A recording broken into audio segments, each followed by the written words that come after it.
Saya selaku pejabat Wali Kota Malang mendapatkan apresiasi tertinggi karena langsung dapat kita kategori kepala daerah terbaik ya, karena langsung 3 kategori. Masyarakat merasa bahwa pemerintah itu hadir dan mengayomi betul. Kita tidak ada sekat.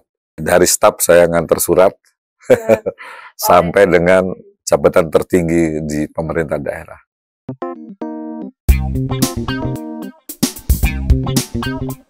Halo kawan, kembali kita di podcast Radio City Guide. Hari ini bersama saya Erika Rosa. Kali ini kita kedatangan calon wali kota Malang dari pasangan nomor urut 1.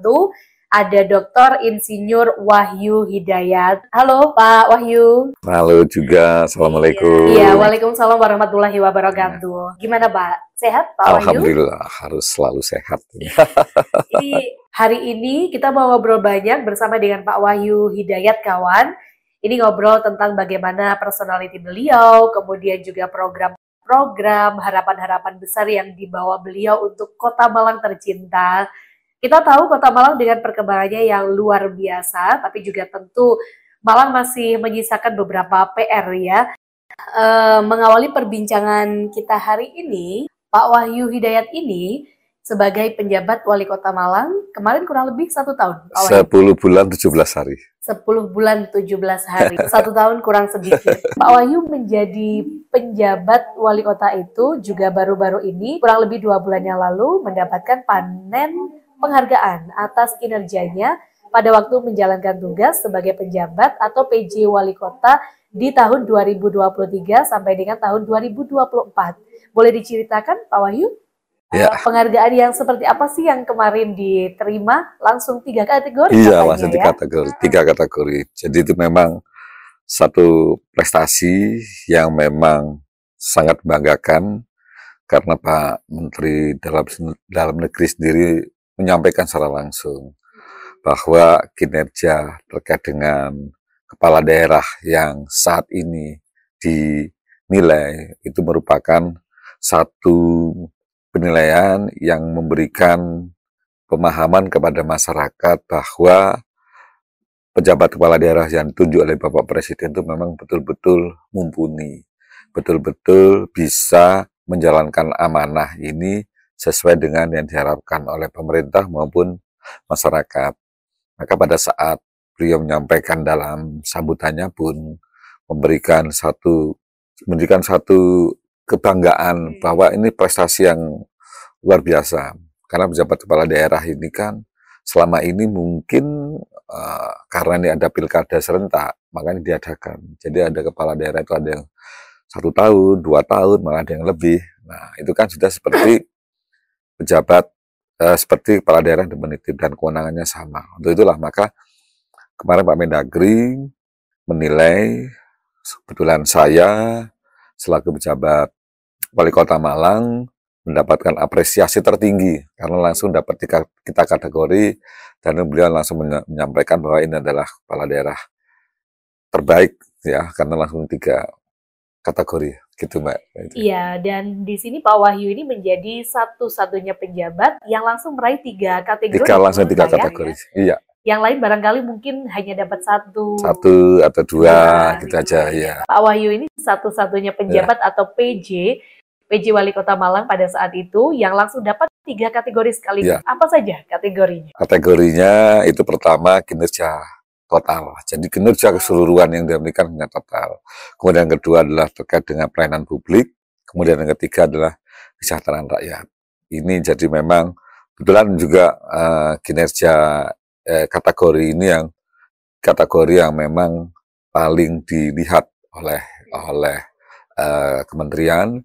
Hanya tinggal satu sisa kategori saja terkait dengan perekonomian. Jadi semua itu total ada 4 kategori. Tetapi saya rata-rata biasanya pejabat kepala daerah hanya dapat 1 atau 2. Pada saat 3 saja, Pak Mendagri pada saat itu ada di IG saya itu kelihatan terkaget-kaget pada saat saya menerima langsung 3 kategori. Karena sebelumnya biasanya hanya 1 atau 2. Kemudian ada langsung Pak Wali Kota dapat 3 kategori ini. Siap. Udah seperti itu. Jadi Akhirnya makanya satu-satunya kepala daerah yang dapatkan 3 kategori itu ya. Langsung mendapat Iya, 3 kategori iya. ya. Karena kan nggak mudah itu prosesnya untuk menjadi itu kan nggak mudah.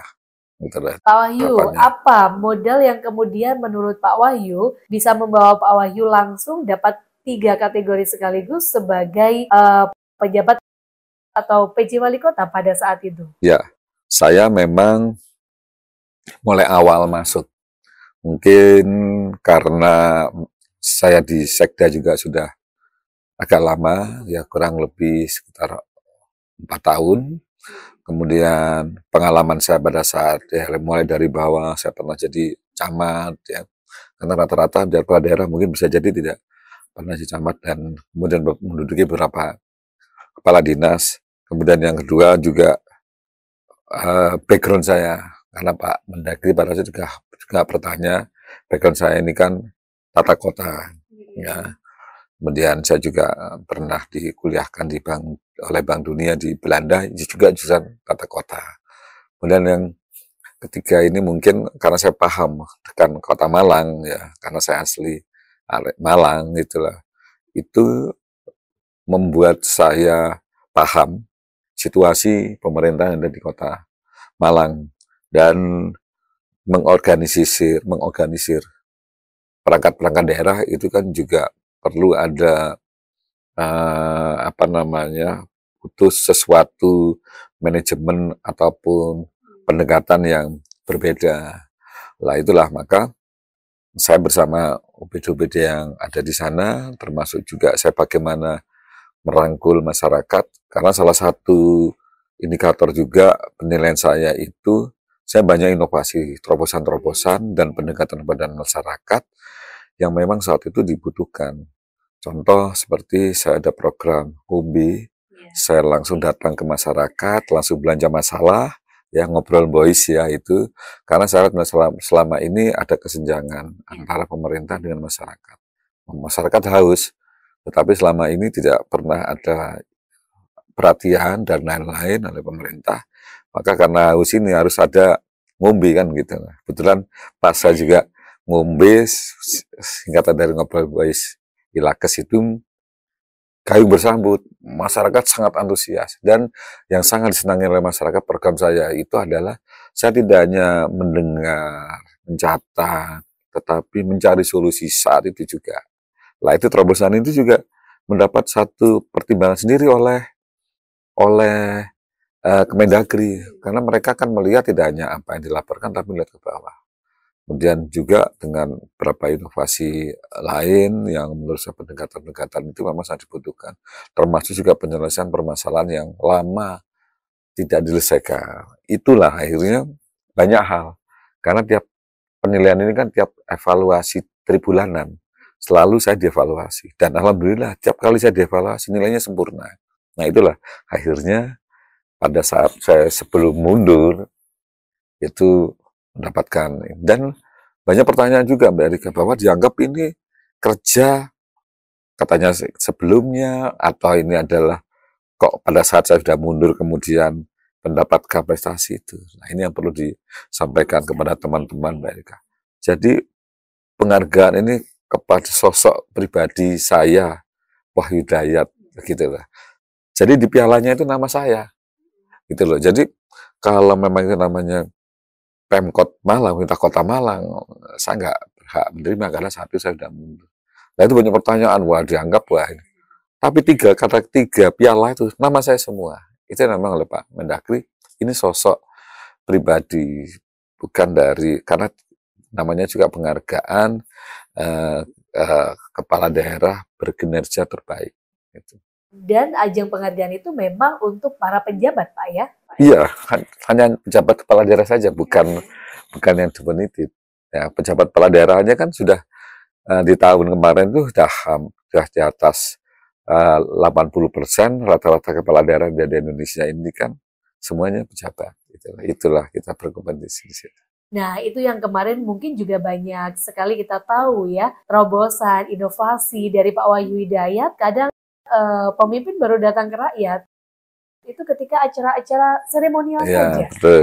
Dan Pak Wahyu ini juga memang punya agenda rutin Iya. lewat program ngombe itu. Iya, betul. Ya, gimana sih Pak gambaran program ngombe yang selama ini sudah berjalan, sudah menjangkau masyarakat Iya. dari mana saja nih Pak Wahyu? Hampir keseluruhan. Saya kan datang ke kelurahan-kelurahan. Dan yang perlu ini ngombe ini bukan berarti saya, oh ya program saya karena saya mau. Misalkan tidak. Program ngombe itu sudah mulai saya lakukan di bulan Desember 2023. Jadi jauh sebelumnya terkait dengan tenanan. Jadi memang saya saya hanya melihat bahwa selama ini ada disparitas, ada kesenjangan antara masyarakat dengan itu. Akhirnya saya lakukan ngombe dan senangnya masyarakat itu juga. Ini kan tiap minggu kita lakukan. Saya ingin jauh dari kesan formal. Jadi kita guyup jadi satu, kadang-kadang lesen, kita sambil makan bersama. Akhirnya masyarakat merasa bahwa pemerintah itu hadir dan mengayomi betul. Kita tidak ada sekat. Dan masyarakat pun menyampaikannya pun lugas. Kalau formal kadang-kala ada hal-hal yang dirasakan masih, waduh nggak enak gimana, jadi nggak keluar. Nah ini tuntas. Jadi dan saat itu juga mereka menyampaikan, saya langsung ngambil solusi A, B, C, D, misalnya solusinya, saya panggil kepala dinasnya karena hadir, untuk bisa langsung tidak lanjuti.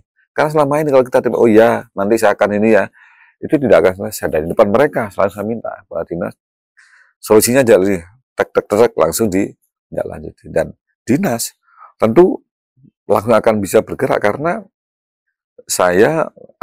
mereka tahu bahwa saya ini bukan pejabat politik, saya ini pejabat karir. Jadi tahu tahapannya. Jadi mereka misalkan, oh Pak tidak bisa begini, mereka tidak akan bisa seperti itu karena pernah ada satu misalkan, oh Pak hanya begini langsung.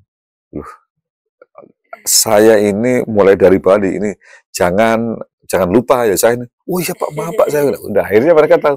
Jadi langkah-langkahnya karena kan sekda ini kan jadi panjangan tangan dari kepala daerah. Ada hal apapun nanti kan dilakukan sekda. Jadi saya tahu apa yang harus saya lakukan ini, apa yang tidak bisa dilakukan, saya kan lebih tahu. Itulah maka mereka karena ada perintah solusinya begini langsung bergerak dan saya cek langsung. Apabila mereka janji terkait dengan hal tersebut, saya minta dicatat, kemudian tindak lanjutnya kapan, kadang-kala saya turun, kita laporkan kembali. Karena kita punya ada media yang melaporkan langkah-langkah apa yang sudah saya lakukan terkait dengan pertanyaan-pertanyaan dari masyarakat itu. Menarik sekali, Pak Wahyu menyampaikan Pak Wahyu ini bukan pejabat politik tapi pejabat karir. Ya. Sudah berkarir dari bawah, ya. Yang sudah tahu birokrasi ibaratnya ya dari yang kecil sampai tertinggi Pak ya. Iya, dari staf saya ngantar surat sampai dengan jabatan tertinggi di pemerintah daerah.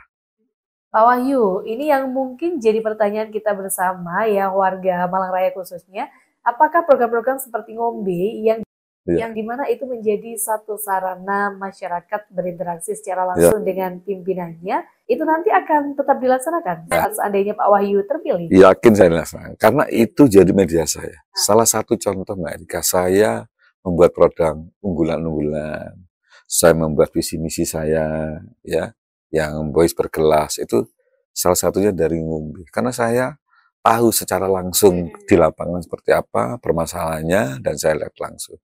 Dan sampai saat ini saya kemarin berapa titik sosialisasi dengan program saya, mereka bertanya semua rata-rata, Pak, kapan ngombe diadakan lagi? Karena selama ini kan ngombe sudah berhenti, tidak ada, dan itu mereka sepertinya kangen hal seperti itu karena sepertinya kalau saya lihat, saya tanya gimana? Karena butuh ada sesuatu yang memberikan mereka kepuasan apabila mereka bertanya. Dan itu ada kedekatan.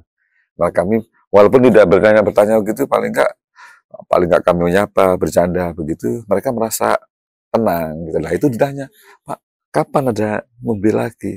Insya Allah nanti apabila saya terpilih, saya akan melanjutkan program tersebut. Yang kita tahu salah satu problem di Malang ini kan soal bagaimana waktu itu pembebasan ladi exit tol, Pak ya. Yang bertahun-tahun itu kayaknya tidak berhasil dilakukan eksekusinya dan berhasil pada saat Pak Wahyu sebagai penjabat atau PJ Wali Kota. Gimana tuh Pak ceritanya Pak? Ya, ini saya kan juga dari bagian dari belanja masalah saya itu Mbak Erika terkait dengan beberapa hal yang prioritas dan sampai saat ini juga belum tuntas. Kemudian pada saat saya masuk Dan itu memang sudah saya ikuti terkait dengan perjalanan permasalahan tersebut. Nah, karena ya bayangkan saja, itu kan adalah akses yang menuju ke jalan tol.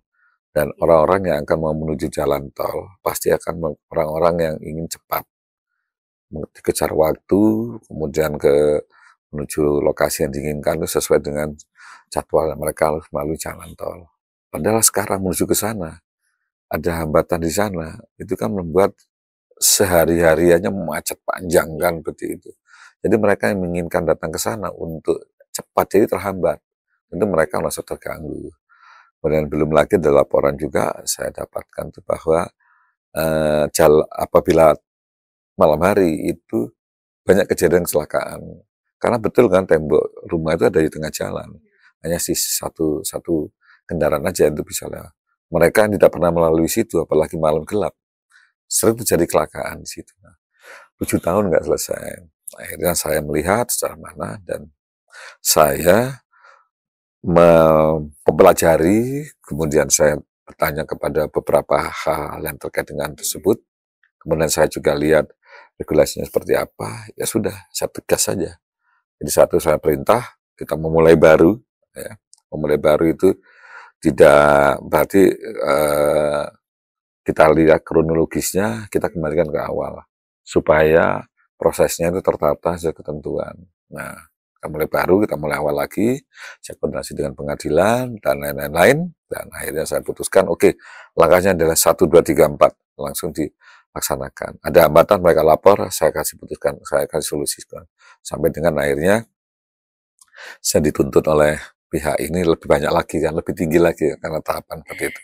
Tapi saya yakin bahwa kita siap, ya, apabila ada hal yang itu pun saya selalu ada plan A, plan B, gitu. Ini nggak bisa, ya begini. Nah, itulah mungkin dari ya pengalaman itu juga akhirnya membuat saya bisa mengambil satu keputusan, ya, untuk bisa menyelesaikan permasalahan-permasalahan di Kota Malang. Dan tidak hanya itu saja, mereka banyak hal yang sudah kami lakukan, tapi karena keterbatasan waktu saya kan gitu, saya ada kuota gitu, jadi belum selesaikan. Tapi mereka itu semua sudah saya buat pondasi-pondasinya. Jadi banyak hal yang sudah saya lakukan dan itu kita persiapkan bersama. Tadi banjir, saya sudah selesai dengan master plan drainase. Seperti kita ada kemacetan, saya sudah ada satu skenario karena ada beberapa hal yang menurut saya tidak bisa dilakukan dengan hal yang seperti itu dan itu kita buat dasar. Masuk juga permasalahan pasar, ya, 3 pasar Indonesia, termasuk juga ini yang belum mungkin diketahui oleh khalayak lama. Jadi ini di C3 ini bahwa pada saat masuk ada sekitar 6.000 perizinan, ya, terkait dengan PBG itu berhenti tidak ada satu langkah pun penyelesaiannya. Ini adalah menjadi curhatan pengusaha-pengusaha datang ke saya. Padahal itu menjadi hal yang penting untuk mereka bisa berusaha memberikan bangunan. Akhirnya 3-4 tahun sekitar 6.000 hanya dengan 1,5 bulan, ya, saya panggil kepala dinas dan kepala bidangnya, bagaimana permasalahannya, begini. Nah, karena ini hal juga terkait dengan pada saatnya saya dulu jadi kepala dinas PU, kemudian basic saya sebagai tata ruang, nah, ini kita bisa selesaikan. Dalam 1,5 bulan, kita bisa menyelesaikan 3.000 sekian. 1,5 bulan. Jadi itu sampai dihitung oleh teman-teman, juga berpengalaman saat itu. Kalau kita dari 3.000 itu kita bagi 1,5 bulan ini, kita bagi hari. Ketemunya per hari itu sekitar 125 izin dikeluarkan dalam 1 hari. Mereka lembur-lembur untuk menyelesaikannya. Itu malah masuk rekor kita. Nah, itu yang memang tidak. Nah, ini kan perlu ada orang yang paham dan pengalaman untuk bisa menyelesaikan masalah itu. Pak Wahyu ini tipikal orang yang kerjanya tas-tas gitu, Pak Wahyu ya? Ya, saya nggak mau bertele-tele jadi beberapa hal. Ya mungkin kalau basic saya teknik itu ya, kalau biasanya kan terukur, saya itu ya, kalau udah gini ya sudah tek. Tapi ya terukur, saya tidak mau ngambil satu putusan tanpa dengan pertimbangan-pertimbangan yang nggak jelas seperti gitu. Contoh dengan di Madura itu kan juga satu keputusan yang saya ambil dengan juga berbagai macam pertimbangan. Tetap harus ada ketegasan dan keberanian, apapun yang menjadi dampaknya, ya kita lakukan, tapi kita dengan pertimbangan-pertimbangan yang matang. Oke, punya satu keberanian, punya satu aksi nyata, dan Pak Wahyu ini kayaknya jiwanya jiwa muda banget, Pak ya, proaktif banget. Tiba-tiba kemarin waktu jadi PJ, pagi di mana, Iya, menyelesaikan iya, problem ini, dan yang penting adalah mau turun ke lapangan. iya. Itu memang jadi karakternya Pak Wahyu dalam kepemimpinannya Pak Wahyu? Selama ini saya mulai dari ASN, jadi saya pada saat ASN saya tidak akan pulang sebelum pimpinan saya pulang. Ya, itu saya lakukan. Dan saya pekerjaan harus selesaikan saat itu juga. Jadi makanya banyak yang bertanya pada saat ini dianggap saya kemarin bersih-bersih di kali, saya turun ke lapangan seperti ini, dianggap itu hanya pencitraan pada saat ini. Bisa dilihat di IG saya atau bertanya kepada orang-orang yang di Kabupaten Malang. Itu semua saya lakukan. Tidak bersih-bersih kali segala macam. Wah, malah saya jadi kepala dinas pengairan dulu itu saya melakukan hal tersebut. Jadi semuanya yang pada saat lakukan tidak ada hal yang baru. Termasuk juga saya ngombe itu kan saya lakukan lama. Tidak ada pikiran saya untuk jadi. Dan terkait dengan tadi Mbak Erika juga menyampaikan, mumpung saya ingat, wah ini nanti hanya janji segala macam di pilkada semacam. Nah, saya ini kan diusung oleh 14 partai politik, Mbak Erika. Ada 18 partai politik yang ada di Kota Malang, 14 ini mendukung saya. Dan representasi dari 14 partai politik tersebut ada 24 anggota DPRD. Nah, itu nanti yang mengawal saya. Jadi kalau terkait dengan, oh ya janji-janji ini, saya yang ngawal ini banyak. Berarti kan dengan dikawal banyak ini untuk bisa apa yang sudah saya janjikan ini tidak terrealisasi. Yang awal ini kan banyak gitu Mbak. Berarti mereka pasti akan mengingatkan gitu. Itu ya mungkin memang menjadi kadang pemikiran masyarakat sekarang kalau janji-janji ya namanya pilkada. Ya, Pak Wahyu ini memang sudah punya satu modal kerja ya, nyata sebelumnya. ya, Pak Wahyu, kita bicara soal pencalonan di Pilwali Kota ya, Malang ya. 2024. Oke, Pak Wahyu tentu sudah, Pak Wahyu orang Malang asli, Pak Wahyu ya? Asli Bareng saya. Asli Bareng. Ya, Malang Barengnel katanya. Barengnya, walaupun mengabdinya di Kabupaten Malang, tapi sebagai orang Kota Malang asli, Iya. sudah tahu dinamikanya Malang. Pak Wahyu, apa program-program yang nanti akan benar-benar difokuskan Pak Wahyu untuk Kota Malang tercinta kita ini? Iya, saya sebagai asli Bareng ya, Karangalam asli, tentu ingin daerahnya berbeda agar bisa menjadi Malang yang berkelas tadi itu. Pertama, saya juga dengan membuat visi misi saya, dan misi saya ini penuh dengan kearifan lokal, bahasa-bahasa yang dipahami oleh masyarakat, karena selama ini kita lihat visi misi itu kan selalu di atas, di awang-awang, kelihatannya masyarakat tidak paham terkait dengan tersebut. Nah, akhirnya saya buat visi misi itu juga yang dipahami oleh masyarakat. Jadi ada 10 dasa bakti unggulan saya yang jadi itu, dan semuanya kita menggunakan ngalam. Ngalam ngopeni, ngalam itrek, ngalam pinter, ngalam nyaman, ya sebuah bahasa Malang agar mereka paham. Dan alhamdulillah pada saat saya turun ke titik, mereka lebih paham dengan visi misi saya daripada kalau visi misi kan selalu wah visiku apa misi ya itu rata-rata kan mereka tidak dipahami oleh kalangan lain. Nah, ya terlalu itu segala macam. Kadang-kadang terlalu daki-daki ya dengan itu. Nah saya itu terlalu itu malah lebih jelas yang dipahami oleh mereka, dan itu mereka jadi akan paham. Oh iya, visi misi itu maunya seperti ini, karena dari visi misi program kegiatan semua tertuang. Dan selanjutnya sebelum nanti ada unggulan-unggulan itu, saya itu tadi saya sampaikan Mbak Erika, saya terkait dengan unggulan ini adalah sebagai selama hampir 1 tahun itu saya melaksanakan tugas sebagai pejabat wali kota Malang, dan saya ada ngombe, kemudian juga saya dukung 14 partai politik, mereka berinteraksi dan berdiskusi dengan saya, akhirnya keluar unggulan-unggulan tersebut. Ada 5 unggulan yang memang itu menjadi satu kebutuhan oleh masyarakat. Ya, yang pertama ini adalah seragam. Seragam itu juga hasil saya pada saat ngombe juga salah satunya. Jadi ada kebutuhan seragam yang kita berikan, dan ini berdampak betul karena banyak yang tidak punya seragam itu membuat putra-putrinya jadi minder segala macam, ya akhirnya mereka tidak fokus. Dan pada saat saya sampaikan bahwa terutama ibu-ibu itu sangat senang sekali dengan seragam. Kemudian yang kedua adalah beasiswa. Beasiswa ini banyak anak-anak Malang ini berprestasi, tetapi tidak dari keluarga yang mampu, akhirnya tidak melanjutkan. Ini kita berikan 1.000 beasiswa itu mulai SD, SMP, SMA sampai dengan perguruan tinggi. Kalau tadi seragam itu saya SD, SMP, dan SMA. Walaupun SMA ini kewenangannya provinsi ya, tapi karena mereka warga Kota Malang, kita berikan juga untuk seragam di SMA. Kemudian dari beasiswa, kemudian juga ini yang paling banyak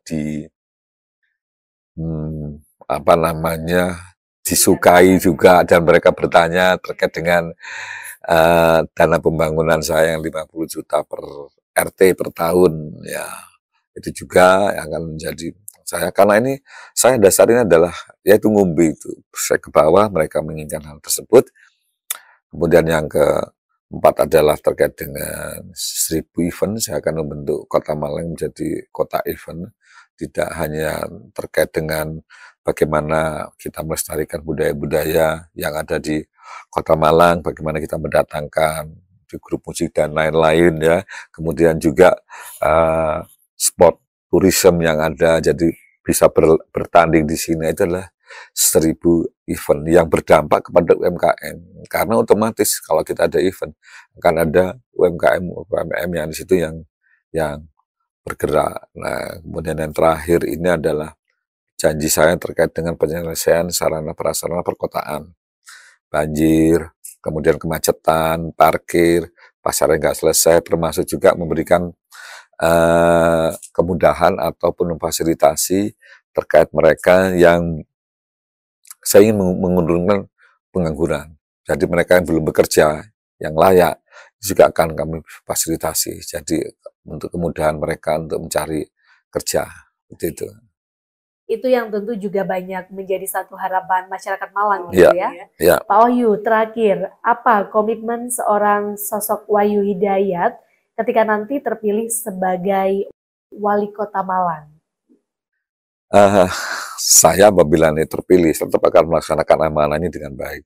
Seperti pada saat saya menjalankan amanah sebagai pejabat Wali Kota Malang. Ada banyak hal yang akan saya lakukan, terutama saya ini sebagai arek Malang asli, banyak hal tentunya yang harus saya lakukan. Ya, kami ingin membalikan Kota Malang ini menjadi Kota Malang seperti dulu, Kota Malang, kota pendidikan, kota pariwisata, kota industri, dan lain-lain. Lah ini saya akan menjadikan Kota Malang seperti itu. Tapi yang jelas saya berkomitmen juga akan terutama terkait dengan potensi-potensi yang ada di Kota Malang, dan juga bagaimana bisa membalikan Kota Malang seperti dulu. Kita tahu Kota Malang yang dulu adem, ayem, dan kemudian tidak macet, tidak banjir, ya.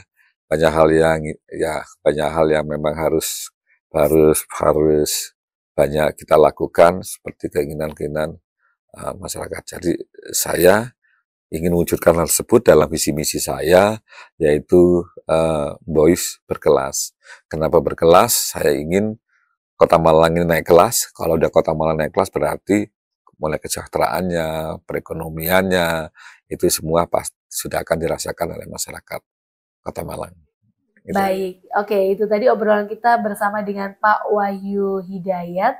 Pak Wahyu, semoga nanti lain kesempatan kita bisa ngobrol-ngobrol lagi, Pak Wahyu ya. Siap. Yang penting sehat selalu, Pak Wahyu ya. Siap, mohon doanya. Ya, semoga dilancarkan segalanya. Amin. Ya. Terima kasih sekali lagi untuk Pak Wahyu. Ya, matur. Terima kasih juga kawan untuk Anda kawan City Guide. Sampai jumpa di episode podcast lainnya di podcast City Guide.